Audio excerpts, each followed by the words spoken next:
ఆమెను వెతకడానికి వచ్చాము. మీరు ఎవరు? మీరు సుగ్రీవుని దూతనా అని అడుగుతాడు. ఈ సమాధానం విన్న హనుమంతుడు చాలా సంతోషిస్తాడు.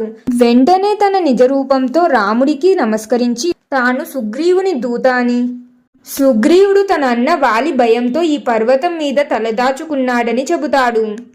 హనుమంతుడి మాటలు వినగానే హనుమంతుడిపై రాముడు మరియు లక్ష్మణుడు నమ్మకం పెంచుకుంటారు.